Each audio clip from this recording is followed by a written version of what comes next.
이 자리에 나와 예배한 우리 모든 성도님들과 인터넷으로 가정에서 예배드리고 있는 우리 모든 성도님들이 핑계할 수 없이 쏟아부어 주신 하나님의 은혜와 계시를 분명하게 깨닫고 은혜의 보좌 앞으로 담대히 나아가는 변화가 있기를 주님의 이름으로 축원합니다.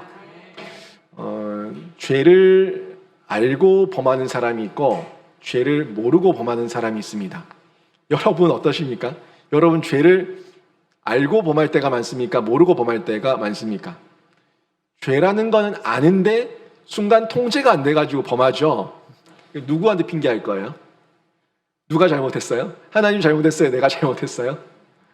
사실 이 죄라는 것에 대해 가지고 알고 짓는 사람이 있는가 하면은 모르고 범하는 사람이 있습니다. 그런데 많은 사람들이 대부분이 어디 속하냐면 죄가 죄인 줄 알고 짓는다는 거예요. 참 죄인 걸 알면 안 지을 것 같은데 신기하게 사람들은 죄인 줄 아는데 핑계거리가 많아요.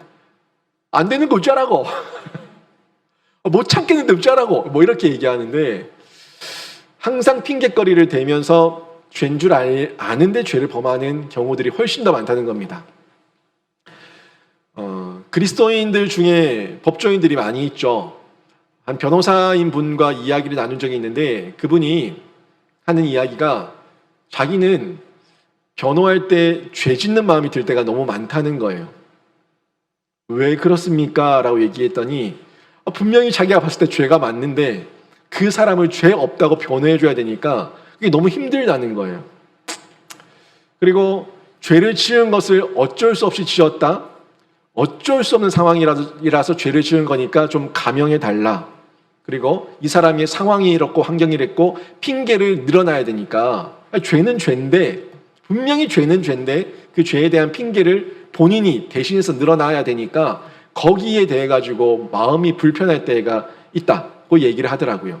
정말 변호해줘야 되는 억울한 사람들은 사실 많지 않고 죄를 지은 건데 자기도 죄 지은 걸 알면서 그 죄를 어떻게든 낮추기 위해 가지고 변호사를 선임하고 변호사에게 사정하는 경우 이런 경우들 힘들다는 거예요. 그런데 인기 있는 변호사가 되고 돈을 많이 벌려고 하면은 어떻게든 무죄를 만들어야 되고 어떻게든 형을 깎아내려야지 유명해진다는 거예요. 그리고 손님들이 많아진다는 거예요. 돈을 많이 번다는 거예요. 거기서 정의가 뭐냐, 공의가 뭐냐, 나는 사랑으로 어디까지 변호해야 되냐 하는 영역에서 상당한 괴리감과 무게감을 느낀다 하는 이야기를 나눈 적이 있습니다. 여러분 어떻습니까? 돈을 벌기 위해서 변호를 하는데 그 변호사들이 변호를 해서 죄 있는 사람을 죄 없이 만드는 이 부분에 있어가지고 여러분이 만약에 부모라면 내 아들이 변호사라고 한다면 잘했다 이렇게 무조건 칭찬할 수 있겠습니까? 이 그리스도인들은 이 영역에 있어가지고 이 죄라는 부분을 너무나 명확하게 잘 알고 있다 보니까 변호를 하긴 하는데 무게감과 부담감을 많이 가지고 있다는 이야기죠. 그래요. 사실 그 신앙 양심에 있어가지고 이런 영역에 부딪힘이 있을 때 누구라도 어려움이 생길 것 같아요. 어려움이 생기고 부담감이 들 것 같습니다. 저도 목회의 입장에서 목양을 한다는 입장에서 성도들의 연약함과 부족함을 눈감아야 되는 부분이 있고 어떨 때는 이거 죄입니다 라고 얘기해 줘야 되는 영역이 있는데 저도 그런 마음이 들 때가 있어가지고 충분히 공감이 가더라고요. 무조건 성경에서 죄라고 얘기하니까 이거 죄입니다. 이거 죄예요. 안 돼요. 라고 얘기하면은 몇 명의 그 양들이 성도들이 붙어 있겠습니까? 우리 목사님 너무 과격해, 너무 돌직구야, 너무 칼처럼 끊어내 이렇게 얘기하게 되면은 정이 없다고 얘기할 것이고 사랑이 없다고 얘기할 것이고 또 그렇다고 모든 것에 눈 감고 모른 척하고 있게 되면은 어떤 기준과 공의와 정의가 사라진 모습을 드러낼 수 있기 때문에 이 영역에서 목회를 하는 제 입장에서도 어디까지 얘기를 해야 될까 하는 고민이 들 때가 있습니다. 여러분 어떻게 생각하십니까? 이런 부분에 있어가지고 그런데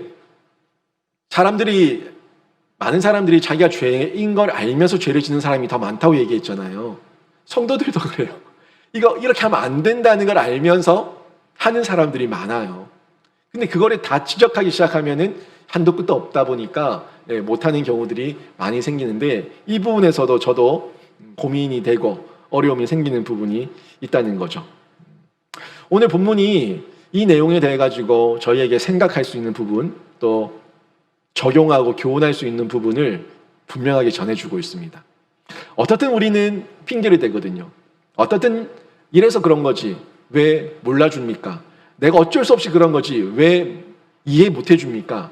죄를 지은 사람들 누구라도 얘기할 수 있거든요. 성도든 세상 속에서 죄를 범한 사람이든 누구라도 변명거리는 다 있어요. 핑계거리는 다 있어요. 또 거기에 대해 가지고 이 공의와 정의의 잣대, 어떤 법이라고 하는 잣대가 기준이 분명하게 있을 때 이건 과하다고 얼마든지 얘기할 겁니다. 모든 게 핑계거리가 될 수 있기 때문에 그렇습니다. 이 세상 인류가 그래요. 인류가 하나님을 지금도 떠나서 돌아오지 않는 이유는 하나님을 몰라서가 아니라 자신의 의지로 어떻게든 뭐든지 해보려고 하다 보니까 돌아오지 않고 있는데, 그 마음의 악한 마음, 죄에 대한 속성이 세상 사람들이든 우리 성도들이든 모두에게 여전히 남아있는 잔재가 있기 때문에 여기에 대해서는 우리가 늘 핑계대려고 할 때가 많이 있다는 거죠. 하나님께서는 계시를 주셨어요. 우리에게 계시를 주시고 선택이라는 걸 통해 가지고 우리에게 나갈 방향, 그리고 어떤 길을 가야 되는지 분명하게 알려주고 있습니다. 이 계시와 선택에 대해서 우리가 좀 정확하게 알고 이해할 필요가 있어요. 계시하면 뭡니까, 여러분? 계시라고 하는 거는 이 복음을 통해서 우리에게 이미 주어진 겁니다. 이 계시는 일반 계시도 있고 특별 계시도 있어요. 일반 은총도 있고 특별한 은총도 있어요. 계시라고 하는 거는 이 복음인데 하나님을 알게 하는 거예요. 하나님이 어떤 분인지 알아야지 우리가 하나님 앞에서 죄를 범하지 않고 죄의 길을 돌이킬 수가 있는데, 예수 그리스도에 대한 이 명확한 복음이 있지만 좀 폭넓게 보게 되면은 성경을 통해 가지고 하나님을 계시해 주셨던 모든 것이 복음이에요. 하나님을 알게 하는 거잖아요. 하나님을 깨닫게 하고 하나님을 만나게 하고 하나님 앞에 돌아가게 하는 거기 때문에 모든 계시는 복음이라고 볼 수가 있어요. 일반 계시라고 하는 거는 일반 이 자연 만물과 우주 만물과 사철의 변화와 사계절의 변화, 모든 창조 세계를 보면서 해와 달과 별과 밀물과 썰물과 우주 모든 은하계, 태양계 모든 것들, 이 모든 걸 보면서 하나님의 질서 아래 있다는 것, 이걸 보면서 일반적인 계시를 우리가 알게 됩니다. 특별한 계시는 하나님께서 우리에게 말씀이라고 하는 걸 주셔가지고 좀 더 명확하고 정확하게 우리의 언어와 우리의 표현으로 알게 해주셨던 것, 이게 특별 계시죠. 이걸 우리에게 주셨다는 거예요. 물론 시대마다 조금씩 다르죠. 대상에 따라서 전달 방식이 다르고 조금씩 차이가 있었을 뿐이지만 하나님은 누구는지 알만한 말씀을 통해서 일반과 특별 계시를 통해 가지고 우리에게 다 보여주셨다는 겁니다. 그래서 하나님을 거역하고 하나님을 대신한 우상 숭배와 인류의 죄에 대해서는 그 누구도 핑계할 수 없다는 것을 오늘 성경에서도 명확하게 말씀하고 있는 걸 읽었죠. 핑계할 수 없어요. 계시를 통해 가지고 누구라도 성경을 받지 않았던 일반 계시와 특별 계시를 통해 가지고 누구라도 알 수 있는 모든 명확한 복음의 세상을 우리에게 보여주셨고 알게 하셨기 때문에 분명하게 생각만 조금만 해보면 이거는 우연이 아니라는 걸 알 수가 있다는 거예요. 우연이 아니라 이 모든 것은 설계자가 있고 창조주가 있다는 것을 누구라도 깨달을 수 있도록 하나님께서 주셨다는 것, 이게 계시입니다. 저와 여러분 모두가 계시를 받았죠. 그런데 핑계할 수가 없음에도 불구하고 하나님께서 진노하시고 심판하셔도 우리 모두는 핑계할 수도 없고 거기에 대해 가지고 하나님을 원망할 수도 없어요. 그냥 진노하시고 심판하시면 무조건 다 받아야 되는 거예요. 왜요? 다 알려주셨는데 안 한 건 우리니까. 하나님께서 천지를 창조하시고 우리 인간을 예정하실 때 처음부터 우리 인간들에게 멸망당하도록 만들어 놓으신 하나님이 아닙니다. 그러니까 하나님이 우리를 창조하셨을 때는 창조하신 이유가 있는데 그 이유가 멸망받게 하기 위해서 창조하신 게 아니라는 거예요. 우리에게는 사명이 있어요. 우리에게는 살아갈 이유가 있고 목적이 있어요. 그런데 사람들이 자꾸 하나님께서 우리를 이렇게 만들었다고, 하나님께서 우리를 이렇게 내버려 주셨다고 얘기를 하고 하나님께 원망을 하는데 그건 옳지 않은 얘기입니다. 인간들이 계시에 눈을 감은 거예요. 인간들이 계시에 눈을 감은 거고 회개의 촉구에 귀를 막은 거고 스스로가 자초한 일이에요. 하나님은 알게 하셨고 그러면 죽는다고 안 된다고 말했지만 내가 안 보려고 하는 거야. 내가 안 들으려고 하는 거야. 내가 거기에 모든 것들을 거부하면서 내 스스로가 그 길을 가놓고는 망하고 난 다음에 하나님 처음부터 다 알고 그러셨죠. 하나님 처음부터 저 죽이려고 그러셨죠. 이렇게 얘기하는 것 자체가 옳지 않다는 거예요. 맞지 않다는 얘기예요. 다만 하나님께서는요 알고 계시죠. 전지전능이라고 하지 않습니까? 전지전능. 만약에 내가 이거를 여기에 둘지 하나님이 모르셨다고 한다면 하나님이 모르는 게 있는 거예요. 그죠? 그럼 전지전능이라고 얘기할 수 있어요? 전지전능을 할 수가 없어요. 내가 여기에 놓든 내가 어디에 놓는 거를 이미 알고 계신 분이 우리 하나님이십니다. 이 전지전능이에요. 근데 여기에 놓았다고 여기 놨다고 해서 하나님의 계획이 병개되거나 하나님의 계획이 망쳐진다면 그것 또한 하나님이 아니에요. 내가 어떤 선택을 해서 하나님의 계획이 망쳐진다면 내가 하나님의 영역에 침범해서 하나님을 제압할 수 있다는 얘기예요. 그럴 수 없어요. 내가 이렇게 하든 내가 이렇게 하든 나의 모습은 나의 선택일 뿐이고 하나님의 계획은 그 어디에도 영향을 끼칠 수가 없어요. 왜요? 하나님 이미 모든 걸 아시고 모든 걸 대비하시고 예비하셨기 때문에 그래서 하나님이 전지전능하다고 말할 수 있다는 얘기죠. 이 부분 이해되시죠? 이 당연한 사실을 인간은 하나님이 다 알고 계셨다는 그 이유 때문에 그것 때문에 하나님께 핑계를 삼아요. 하나님이 처음부터 나를 멸망시키려고 창조했다고 말하면서 하나님을 원망하기에 바쁩니다. 그 모든 걸 하나님 탓으로 해요. 하나님 때문이에요. 하나님이 그랬잖아요. 하나님이 내버려뒀잖아요. 모든 걸 하나님께 다 떠넘기는 식의 핑계거리 옳지 않아요. 정말 옳지 않아요. 그래서 이거를 좀 더 돌려서 보면은 이 사람이 얼마나 기회주의자인지 알 수 있습니다. 인간이 얼마나 기회주의자인지 알 수 있어요. 이 사람이 죄를 범해가지고 죄의 지옥으로 떨어졌어요. 이거 누가 그렇게 한 거예요? 지가 간 거예요. 자기가 선택해서 자기가 간 건데 이렇게 갈 때 자기는 뭐라고 얘기했어요? 하나님 없어. 하나님 그런 거 없어. 예수 믿어라. 회개해라. 너나 잘 믿어. 하나님 그런 거 없어. 라고 얘기하면서 자기는 자기 마음대로 갔다고요. 가서 아이쿠 하고 멸망당해 보니까 그때서야 하나님 다 알고 그랬죠. 하나님 이럴 수 없어요. 하나님을 없다고 말하는 사람들이 그때 와가지고 하나님을 원망한다는 거 이게 말이 돼요? 하나님이 없다고 그랬으면 끝까지 하나님 없는 벌을 받는 것 뿐이에요. 근데 사람들은 자신이 하나님 없다고 얘기하면서 하나님 법을 어기면서 하나님을 떠나 살다가 이제 와가지고 하나님 때문이라고 말하는 것 자체가 앞뒤가 맞지 않는 거예요. 그죠? 이런 인간의 연약함과 앞뒤가 맞지 않는 이기적인 핑계를 일삼는 사람이 인간이란 얘기입니다. 하나님은요, 하나님이시기 때문에 전지전능하셔가지고 선택될 자와 선택되지 않을 자, 택자와 택함 받지 못한 자를 알고 계실 뿐이에요. 알고 계실 뿐이지만 하나님께서 그 영역에 있어가지고 우리를 내모신 게 아니에요. 잘 보세요. 이걸 정리하면 요약하면 이렇게 되는 거예요. 하나님은 계시를 하십니다. 하나님은 계시를 하시지만 선택은 인간이 하는 거예요. 자유의지라 했잖아요. 선택은 인간이 하는 거예요. 다만 하나님께서 그 선택을 인간이 어떻게 할지 알고 계실 분이라고요. 하나님께서 뭐라 세운 게 아니라 알고 계실 분이지 선택은 자기가 한 거예요. 그리고 최종 심판은 하나님이 하시는 겁니다. 천국 갈 자와 지옥 갈 자. 이 최종 심판의 결론을 하나님께서 내리시는 거예요. 이게 바른 예정론입니다. 예정론을 얘기할 때 많은 사람들이 하나님 뭐 어차피 다 알고 계시면서 우리를 내버려 두시고 우리를 지옥 가게 했으니까 하나님 때문이라고 얘기하는데 아닙니다. 하나님이 계시하셔가지고 충분히 알게 하셨어요. 알게 하셨지만 선택은 인간이 한 거고 인간이 선택한 거에 대해 하나님 존중하시는 거고 그 존중의 결과가 하나님의 최종 심판으로 천국이냐 지옥이냐 이게 나눠질 뿐이에요.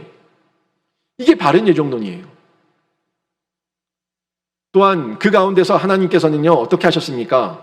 안타까움을 갖고 계신 거예요. 알고 계시기 때문에 안타까운 거예요. 이 사람이 지금 지옥 가는 길을 간다 아니면 천국 가는 길을 간다 그걸 보시고 알고 계시기 때문에 지옥 가는 길을 가면은 안타까운 거예요. 안타까워가지고 뭘 주시는 겁니까? 계시를 주시는 거예요. 안타까우니까 계시를 주시는 거예요. 안타깝지 않고 그냥 죽어라 할 것 같으면 계시하지 않습니다. 계시를 하셨다는 얘기는 안타까움의 마음의 표현이고 돌아오기를 원하는 하나님의 아버지의 사랑입니다. 이거를 분명하게 기억하시면서 보셔야 된다는 거죠. 여기서 인간은 자유의지를 두고도 계속 핑계합니다. 내 의지와 상관이 없었다. 하나님이 다 알고 계시면서 나를 멸망의 길을 가도록 내버려 두셨다. 그래서 하나님은 불의한 분이다 라고 얘기하는 사람들도 있는데, 이것도 앞에서 얘기한 부분과 동일한 맥락에서 말도 안 되는, 앞뒤 안 맞는 자기 핑계고 주장일 뿐이에요. 그렇지 않습니다. 인간 스스로 자신을 스스로 지혜롭게 여기면서 어리석게 행했던 그 행동이 문제죠. 자기가 지혜롭다고 말했지만 어리석었어요. 자기가 옳다고 여겼지만 틀렸어요. 이게 인간의 모습이었다는 겁니다. 하나님은요, 우리를 인격적인 존재로 만드셨고 우리를 로봇처럼 강제로 프로그래밍 하셔가지고 움직이는 비인격적인 존재의 예배를 받으시는 분이 아닙니다.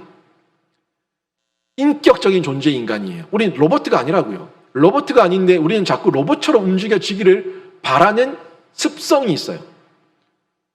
강제해가지고 뭘 하라고 해야지만 마지못해 하면서 고맙다고 얘기하는 아주 노예근성 같은 이런 잘못된 핑계와 습성을 가지고 있는데, 우리 하나님은요, 인간을 인격적으로 만드셨어요.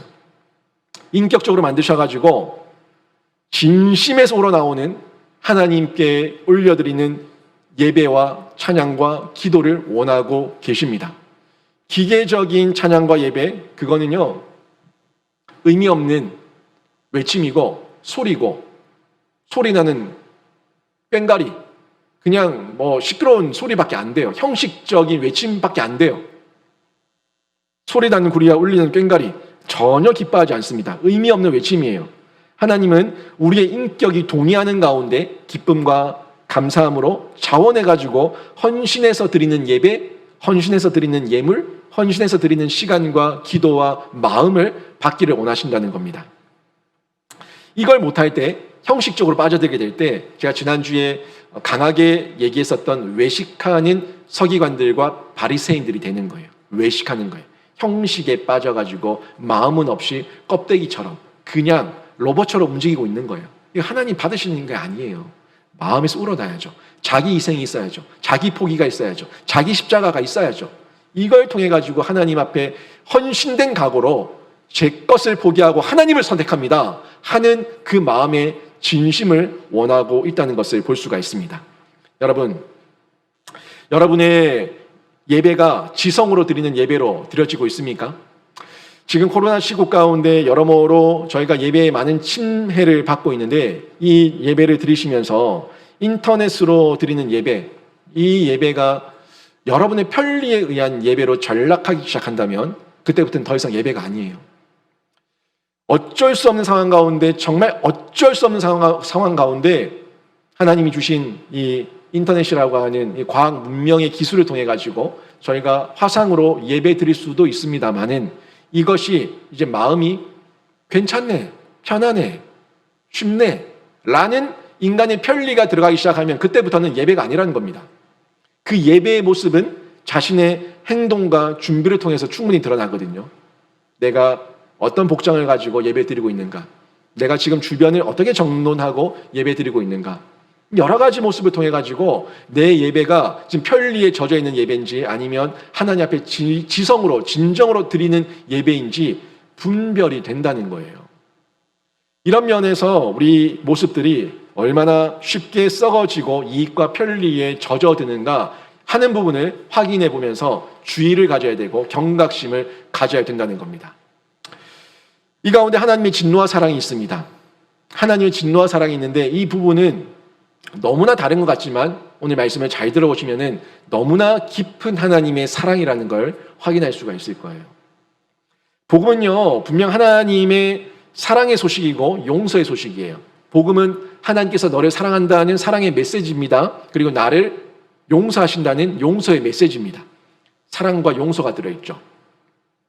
하지만 하나님께서 이유와 대상을 불문하고 무조건 다 용서하시고 다 구원하시는 분이 아니에요. 모든 걸 다 용서해버린다? 이유와 대상 모든 걸 불문하고 다 용서해버린다? 그런 분이 아니라는 거예요. 용서할 이유가 있어야 돼요. 용서할 대상이 있어야 돼요. 용서할 이유와 용서할 대상이 뭐겠습니까? 만약에 모두를 다 용서한다고 하면 예수 안 믿어도 용서받아요. 예수 믿을 필요가 없어요. 왜? 용서받을 거니까. 용서할 이유가 있어야 돼요. 하나님 앞에서 내가 너를 왜 용서해 줘야 되냐 하는 이유가 있어야 되고, 내가 너를 용서할 대상이다 하는 인정이 있어야 된다고요. 이게 분명하게 우리가 기억해야 됩니다. 여기서 우리가 잘 보시게 되는 것이 정의의 하나님과 공의의 하나님, 정의와 공의라는 측면과 사랑이라는 측면을 우리가 잘 구별해서 보셔야 돼요. 우리 하나님 어떻습니까? 정의의 하나님이시죠. 공의의 하나님이시죠. 그런데 또 어때요? 사랑의 하나님이세요. 정의와 공의가 있기 때문에 하나님께서 뭘 행하십니까? 심판을 행하십니다. 진노하시고 심판을 행하신다고요. 근데 하나님께서는 또 어떤 하나님이에요? 사랑의 하나님이에요. 용서해야 돼요. 구원해줘야 될 하나님이에요. 이 하나님의 두 영역에서 이 딜레마, 우리 하나님 어떻게 모든 것을 정리하시겠습니까? 죄를 미워하신 하나님에게 정의와 공의 하나님에게 모두를 용서해준다 하는 것은 옳지 않습니다. 아들까지 십자가에 내어주신 하나님이 어떻게 이 부분을 해결하시는지 한번 보십시오. 정의와 사랑이 충돌될 때 정의로 인간을 심판하셔야 되고 사랑으로 인간을 구원하셔야 되는데, 하나님의 정의와 사랑은요, 악에 대한 타협이나 협상이 절대 아닙니다. 타협하거나 협상할 수 있는 대상이 아니라고요. 하나님의 정의와 사랑은 명확하고 분명해요. 그냥 악을 다 덮어주고 침묵하고 타협하고 협상하는 그런 하나님의 정의와 공의, 사랑, 이런 것들은 전혀 아니라는 겁니다. 정의와 사랑 그 자체예요. 정의와 사랑 그 자체로 있는 그대로 하나님께서 행하시고 심판하시고 이루십니다. 이걸 우리가 보게 되는데, 현재 언론에서 우리 보도되고 있는 많은 뉴스거리들이 있지 않습니까?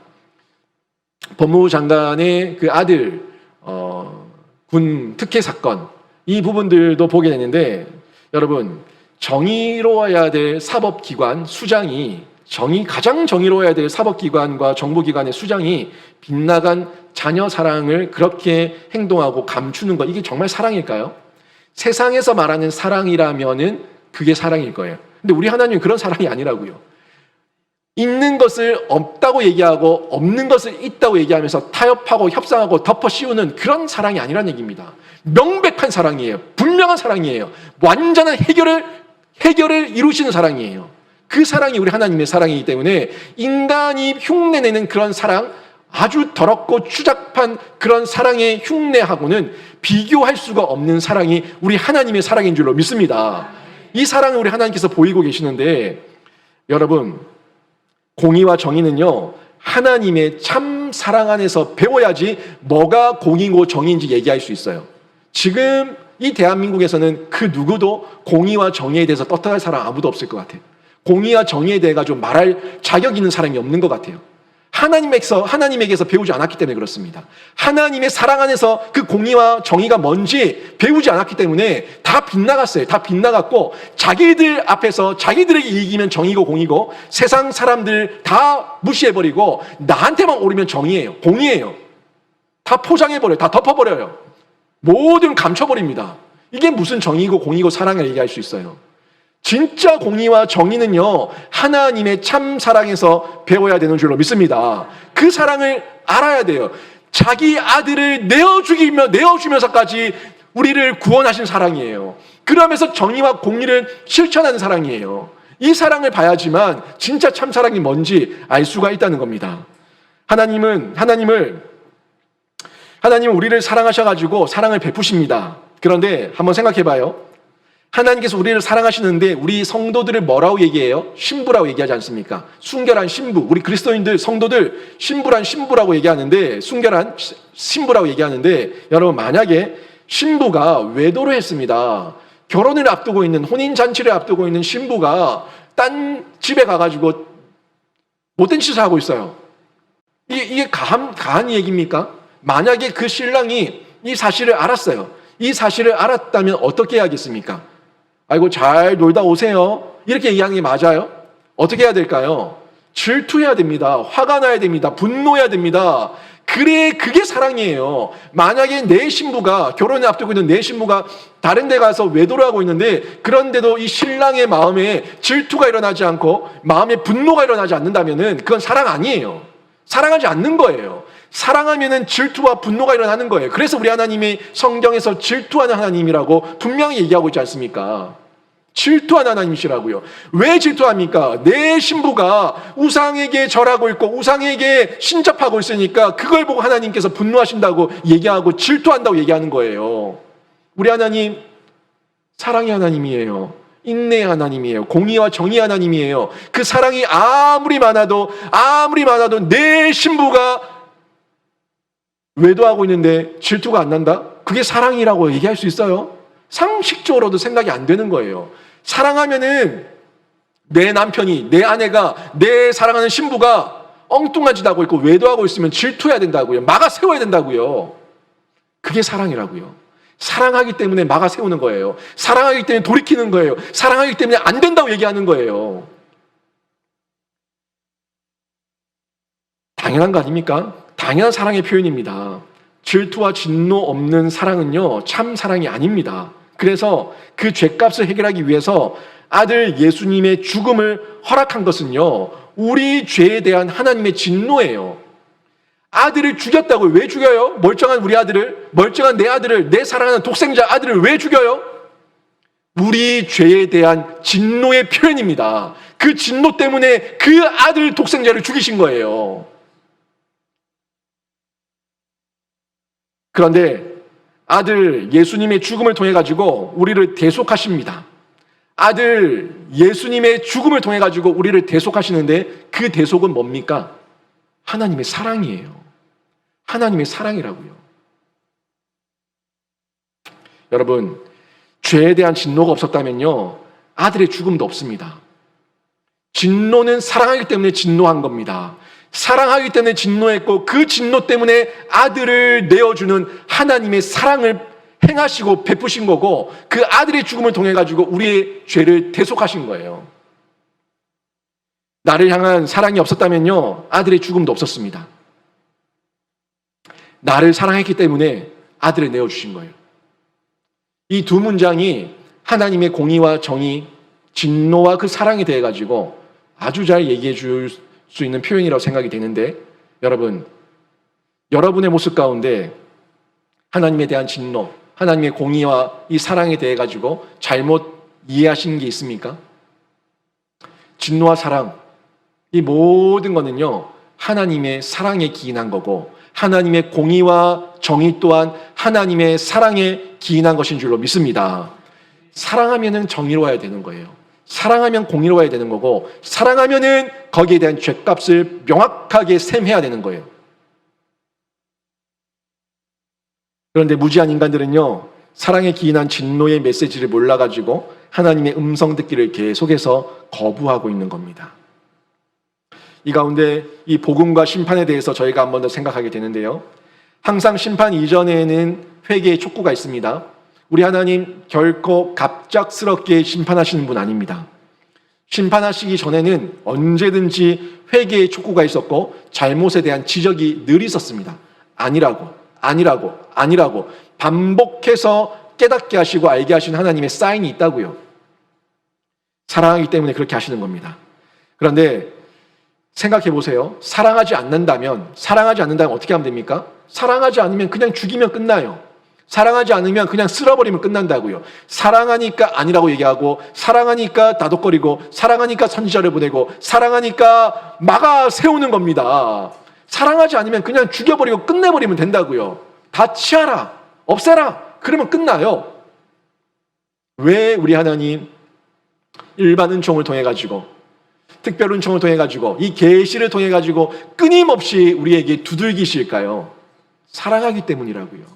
사랑하기 때문에 여러분에게 메시지를, 은혜를, 사랑을 쏟아부어 주시는 거예요.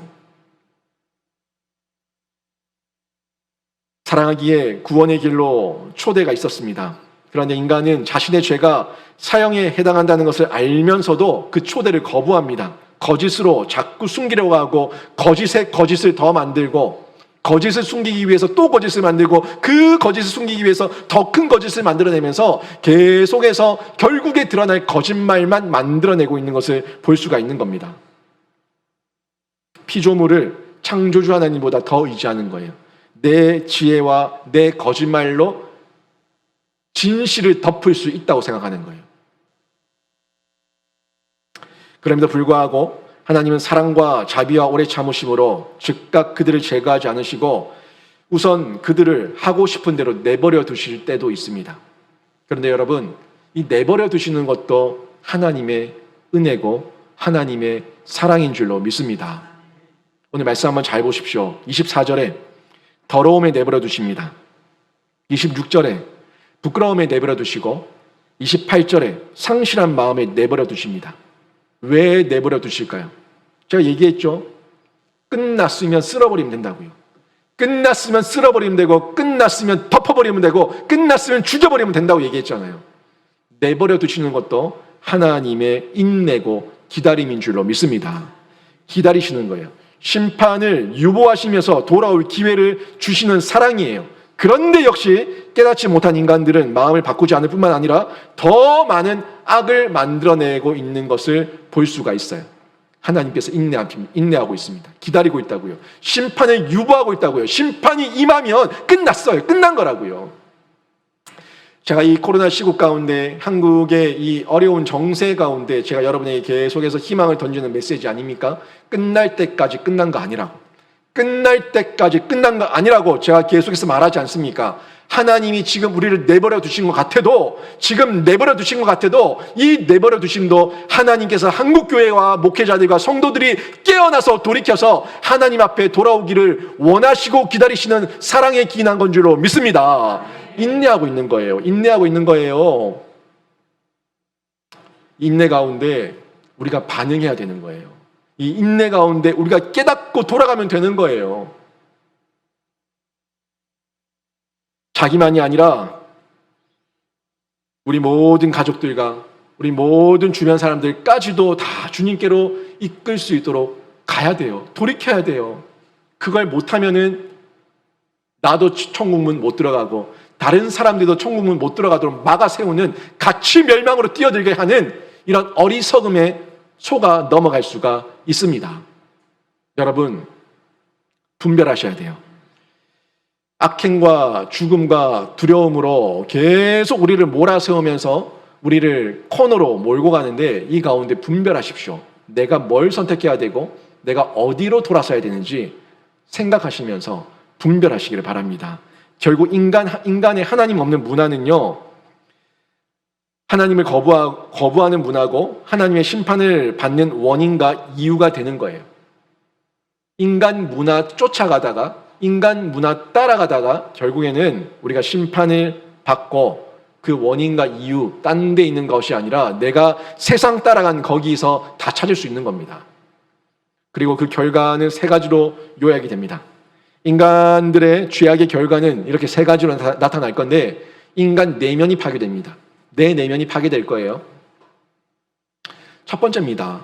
관계가 파괴되기 전에 내 내면이 파괴되면 내가 공격적으로 바뀝니다. 그래서 다른 사람들과 싸우는 거예요. 상대방이 아무리 화를 내고 욕을 해도 내가 웃고 있으면 싸우지 않습니다. 그런데 싸운다는 얘기는 그 사람도 망가졌고 나도 망가지니까 같이 부딪혀가지고 싸우는 거예요. 인간 내면의 파괴예요. 그리고 나서 공동체 안에서 우리 인간들의 관계가 파괴되는 거죠. 쌍방 간에 또 소그룹 간에 중그룹, 대그룹 간의 관계가 파괴되는 거예요. 그리고 나서 하나님과의 관계까지도 완전히 박살나는 모습을 보게 되는 거예요. 여러분, 하나님 없이 움직이는 이 세상 한번 보세요. 지금 뉴스에 나오는 내용들과 유정자들과 정치인들이 해대는 소리들과 그 사람들이 하는 내용 다 보세요. 계속 싸우자 아닙니까? 싸우자.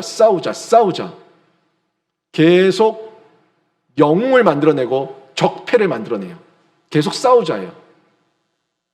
이번에 질병관리본부 정은경 본부장이 질병관리청으로 승격하면서 청장이 됐지 않았습니까?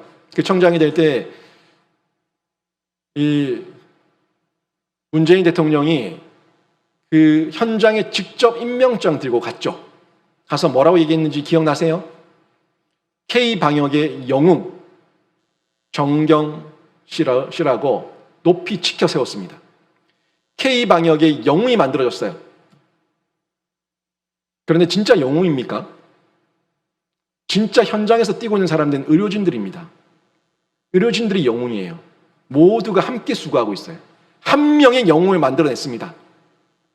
그리고 또 한 명의 적폐를 만들었죠. 정광훈 목사죠. 완전 적폐 세력을 만들어버렸죠. 죽여버렸어요, 완전히. 방역에 도전하고 방해하고 코로나를 퍼뜨리는 나쁜 사람으로 완전히 난도질을 해버렸어요. 이게 사회주의 전체주의 정권에서 하는 선정과 선동입니다. 한 명의 영웅을 만들면 또 다른 적폐를 만들고 원수를 만들고 적을 만드는 전략. 그래서 서로 싸워라. 이간질, 이간계.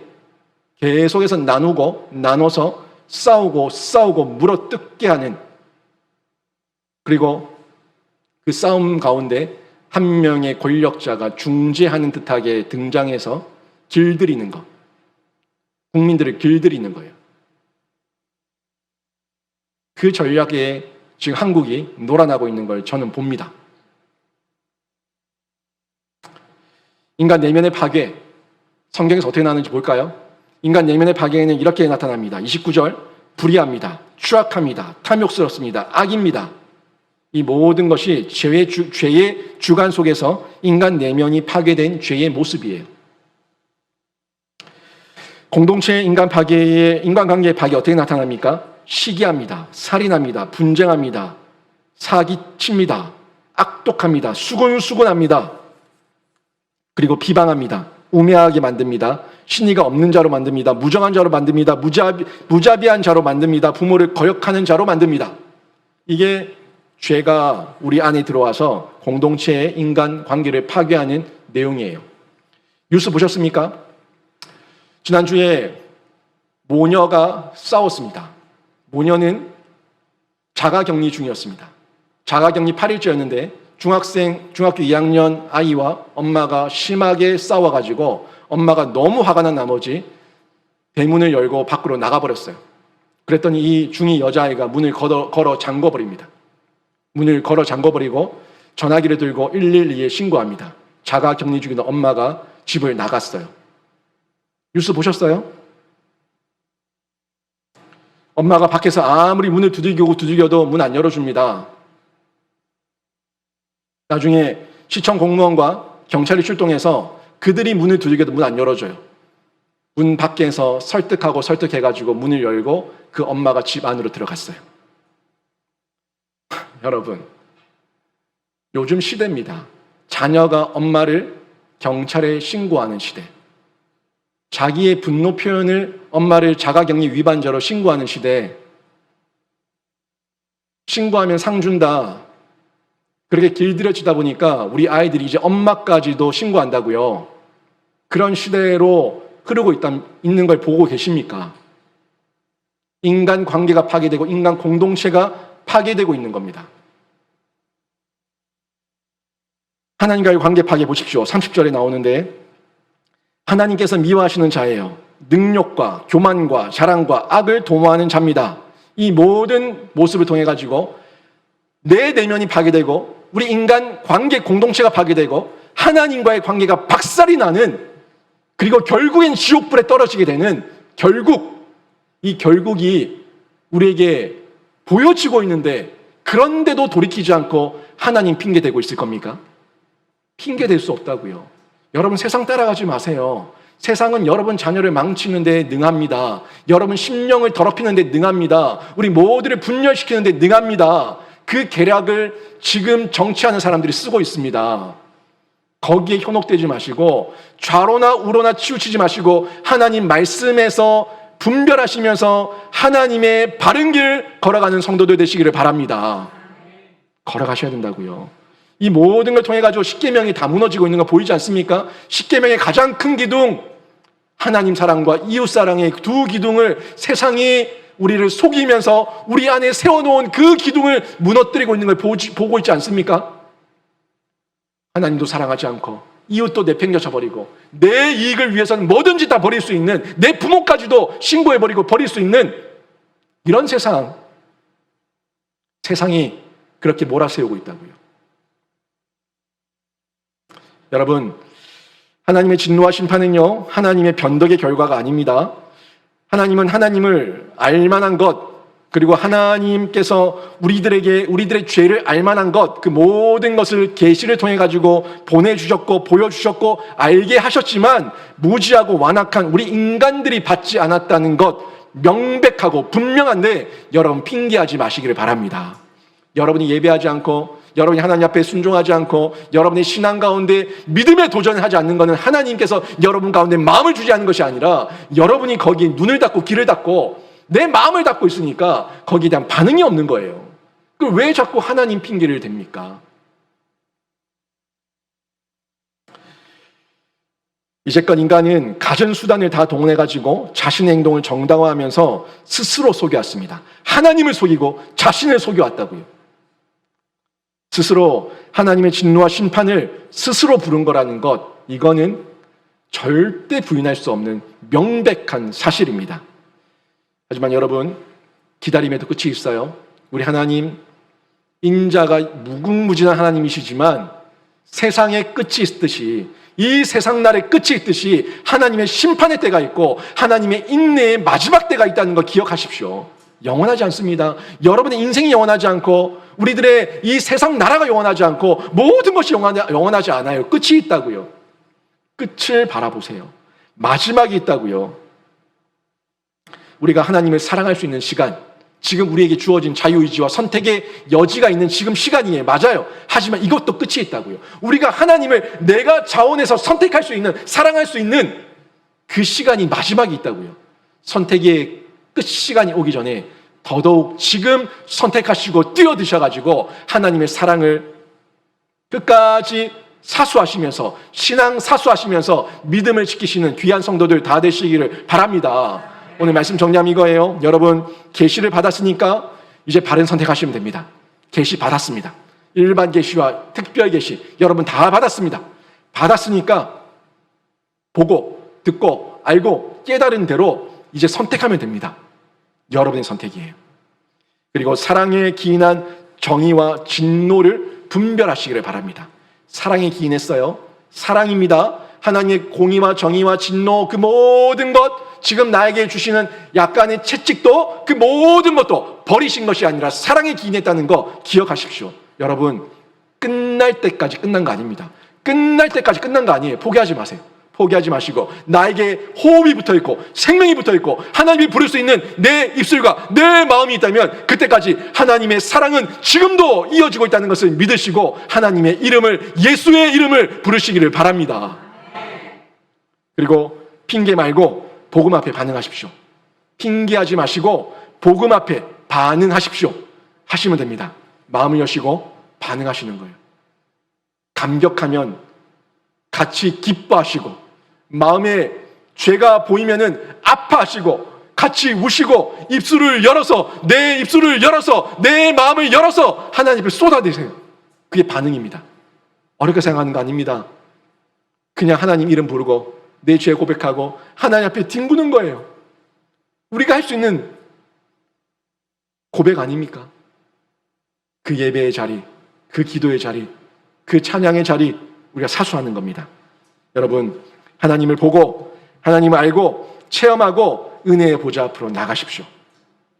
나가라고, 은혜의 보좌 앞으로 나가라고 여러분에게 입술을 열어놓으셨고 눈을 열어놓으셨고 귀를 열어놓으셨고 여러분에게 생명 주셨다는 거 기억하시고 보고 알고 듣고 체험했으면 하나님의 말씀 앞에, 계시 앞에 담대하게 은혜의 보좌 앞으로 나와가지고 하나님을 만나고 날마다 그 사랑, 그 놀라운 은혜, 기쁨 만끽하시는 귀한 성도들 다 되시기를 주님의 이름으로 축원합니다.